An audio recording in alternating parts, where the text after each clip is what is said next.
Welcome back, guys. This is it. This is the last video on the Introduction to Barbering course. Unless I think of something in the meantime, or you feel like I've missed something that you want to cover before you progress to the barber development section, please feel free to send me a message.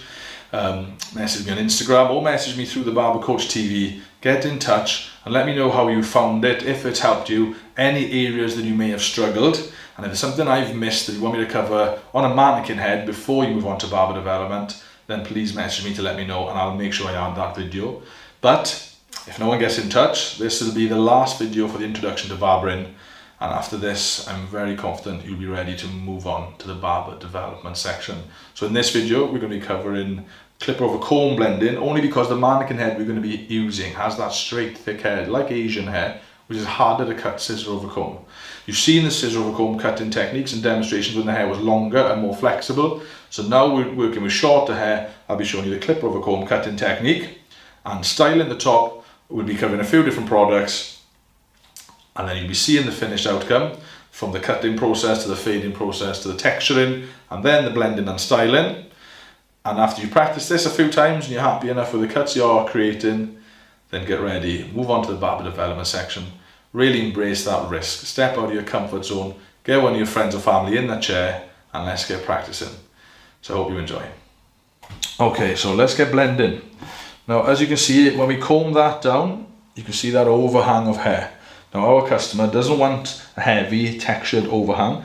Some customers do, and if that's what they want, then all you need to do then is a little bit of thinning scissors in here. But there is an advanced video for this sort of style in the barber development one. But if you just thin that out slightly, that would then look like a nice heavy textured blend. But in this instance, we are learning blending. So it's important that we remove the fringe again. We don't want to be cutting the fringe into that blend. We can then comb the rest of the hair through to the blend, and we need to be coming through that then with a square profile using a clipper comb, and then we can just remove the hair then, clipper over comb. And there's two techniques here with clipper over comb. There's removing bulk, so debulking. So we come into the hair with the teeth down. We lift through the hair and up. And the comb now is sitting in line with the shape we want to create, and we come across the hair to debulk it. Okay, so let's just change the angle so you can see it coming together. The fringe has been removed. We've combed the rest back into position. If you want to be extra safe, put a clip into the hair. Just comb that over and put a clip into it. We're just going to be separating that front section from the corner of the fringe, combing that over, keeping your thumb there to maintain that tension, and then we can just put a clip in to keep that fringe away from the side. We comb the rest of the hair down. Be careful not to bring more of that fringe into the blend. Teeth in, lift through the hair and up, and then we need to be creating that nice square blended layered shape that we've been working towards the whole time. And then we come across the comb then to debulk it. We've got to make sure that comb is in the right position before we remove the hair. If we go in like this and try and remove it, it's going to be all in the wrong shape. We're going to bring that out, keep it square, lift it up to the hair sitting there with more tension, and then we can work across with a clipper. Now, we don't want to be putting pressure against the comb, because then that will cut too short and change the shape of the blend. We just let the clipper do all the work and we just come through gently. So let's comb that down again, comb in, scoop, lift it through, and blend. Okay, we'll do that again.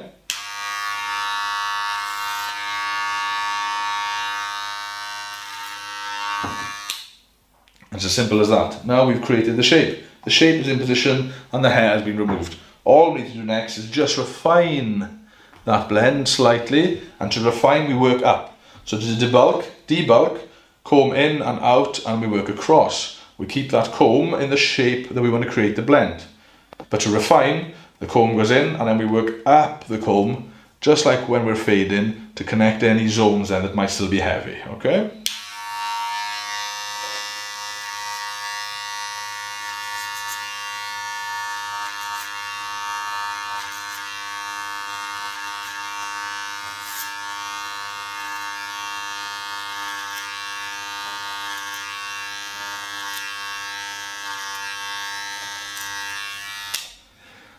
So we're working up for refining, and we're working across for debulking and creating shape.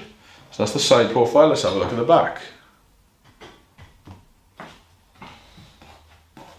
So with clipper combing, because this comb is so big, so long and so wide, as you can see it's got little teeth, little ridges in those teeth as well, which allow you to pull the hair out straighter. And there's two ways you can cut with it. You can lift it through and pull out horizontally as you're debulking, or you can come in and lift it out vertically. Both ways trying to maintain that square shape. Okay? So let's debulk it first before we then fade it in.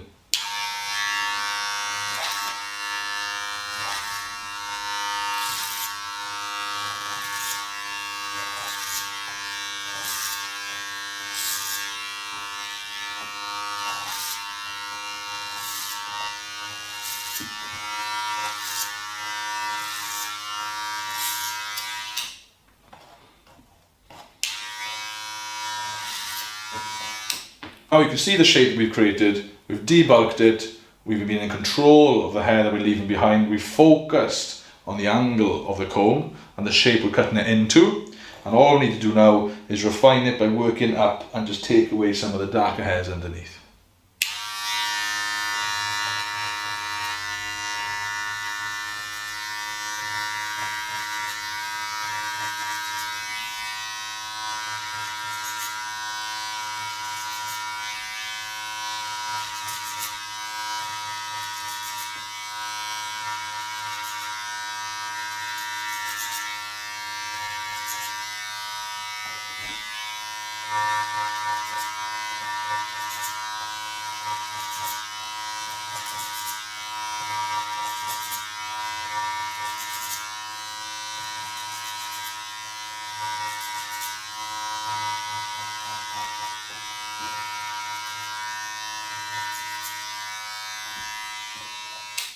And let's do the same on the opposite side.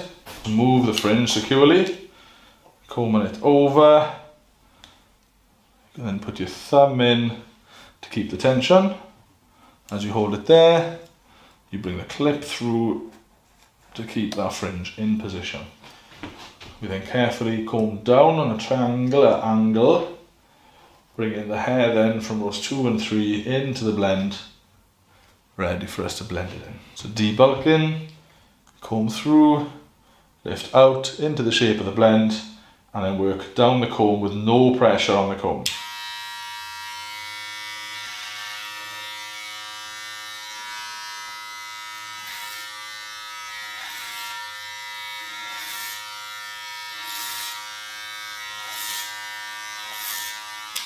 Now let's work up to refine.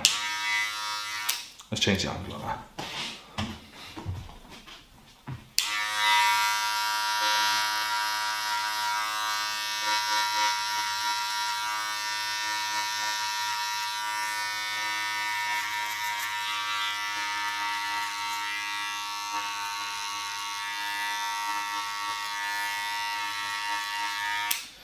And even when I'm refining, I'm still making sure I'm careful of the angle of the comb. So as we're working up, I'm coming away from the head to create a layer from shorter to longer as it connects to the blend.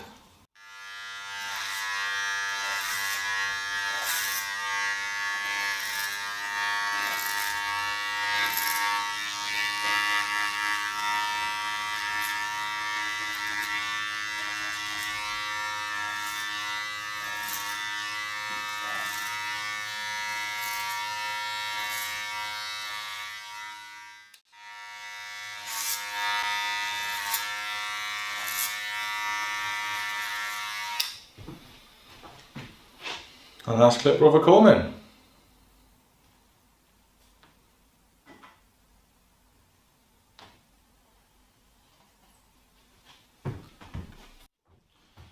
So as you can see, we've got nice, shapely, masculine foundation lines in the blend, keeping a nice layered blend zone. We've not taken it too tight and exposed the shape of the head. We've maintained a nice square layer, framing the hair on top and making the hair look a lot more effective. Now we're ready to start styling. Now for the styling, we're going to be working with Crazy Bull hair products. So this is a Crazy Bull salt spray. Now a salt spray gives the hair the same effect as it would if you just come out with a C. You know that sort of starchy, textured, sort of thick feel you have in your hair? after playing in the sea. Well, this does that. So it's always good to prime the hair first, spraying it on with a salt spray. Not too much of it though, because it's quite strong. Allowing the hair to be moist, a few sprays of salt spray, and then you start blow drying the hair into position with the salt spray. That salt spray then will prime the hair and start to give it a hold into the shape of the style that the customer wants. Then we'll be adding a funky head, crazy bull, matte foaming paste. This goes on feeling quite wet, but as you work it into the hair, it starts to dry, creating a nice textured feel. Looks completely natural with loads of hold, but it doesn't look like there's anything in it, giving it a really effective dry matte finish. And that's the style we're going to be going for today. There's loads of other products that you could use, and it's all about what the customer needs. If he's got drier hair, then you could use maybe a wetter product. Now Crazy Bull do a clay play. Now if someone's got dry hair and it looks damaged, clay would probably be better than maybe a styling powder or a matte paste, because pastes are very dry. And if the hair's already looking dry and damaged, then adding a clay would then make it come to life. It adds that glossier sheen that makes the hair look a lot healthier. Still has loads of strong hold, but ultimately it does depend on what the customer wants. If they want that dry, really textured look, then maybe a matte paste would still be better, even if the hair is damaged. But I would always recommend on dry, damaged hair, try using something with a bit more moisture just to make the hair look healthier. But it is important to consult the customer in making that decision and advise them that this would help their hair look healthier and wouldn't expose them to potentially more damage. So we've got the matte foaming paste for a dry textured look, salt spray to prime the hair and to give it some hold, or you could use a clay play if they've got drier, damaged hair, which will make it look a bit shinier.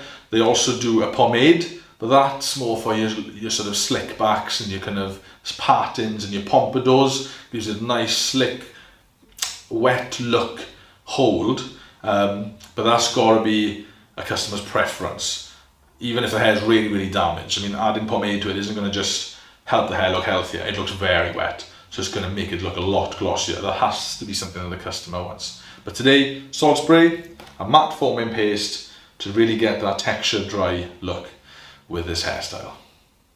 So let's make sure the hair has some moisture in it. If it's started drying out, let's add a little bit of moisture to protect it then from the heat of the hairdryer. We're going to add 3 squirts of the salt spray because it's so strong. So let's lift the hair up, squirt into the root and really work that in. And we can start working that through the hair and just directing the hair into the position of the style ready to manipulate that hold. Okay, so I have a nozzle on this hairdryer. That nozzle will allow me to target the hair more specifically. So as I'm drying it, especially if I've got a brush, I can really target a certain area to manipulate into shape. But we have to be careful, this gives off heat. If we stay in one area too long, we could easily burn the customer's head. So I would always recommend medium flow and medium heat. If we've got to dry the hair quicker, but you're not too worried about controlling that style, we can put it on full flow, so it's really powerful and still medium heat. But if we want to be controlling the hair and more precise with the styling, we don't want this to be too powerful because the air will just blow the hair everywhere. We've got to turn the power down and be a little bit softer with the airflow so we can control and manipulate the shape of the hair. But on this hairstyle, we're going to be starting from the back first. I'm just going to be working in a clockwise motion to rotate that crown into its natural position, and then I'll be directing it forward with my fingers at first, just manipulating the hair into position but creating volume with my fingers as I'm doing it, and then we'll be getting a styling brush to really control the overall position then of the fringe.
This is a vent brush. I'm going to be bringing it down through the hair, and while it's pressed against the head, I'm going to be pulling back.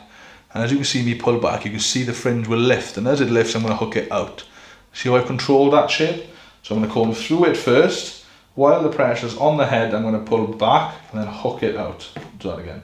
Down, back, and then hook.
So with the crazy ball funky head, we need a pea size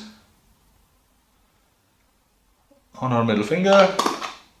Work that into the palm of our hand until it's gone, and then we need to be working that through the hair, bringing it into position of the style throughout the fringe, through the blend, around the crown, and just parting the hair down on top.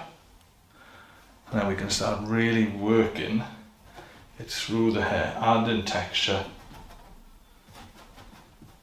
to bring it to life.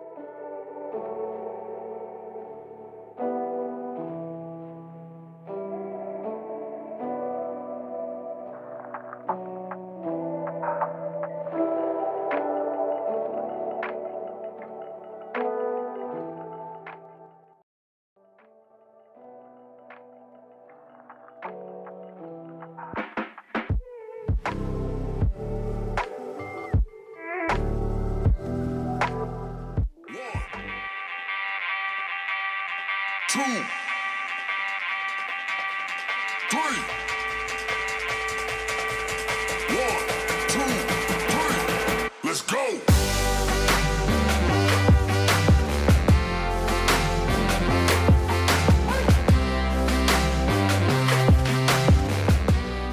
And that is it, guys.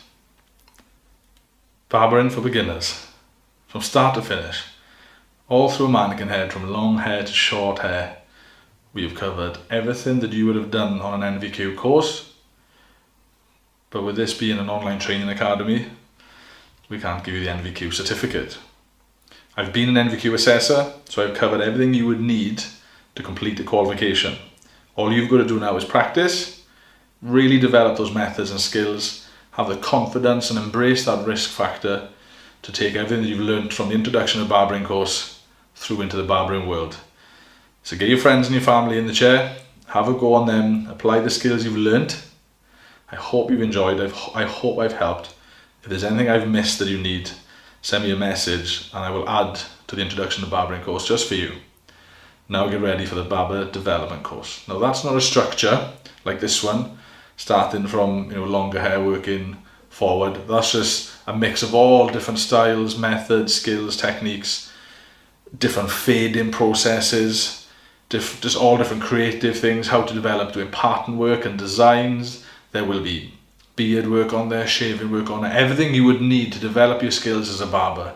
and to be successful in the barbering industry, you will find in the Barber Development course. It is an ongoing platform. It's going to be a section that's going to be added to monthly, so you'll always have new videos coming through. There'll always be something to help you develop, to grow, and be the best barber you possibly can be. Just remember one thing though, we don't cut hair off, we cut her into shape. Thank you very much for taking part in the Barber Coach TV Introduction to Barbering course. Now, let's step it up, level up, and step into the world of barbering.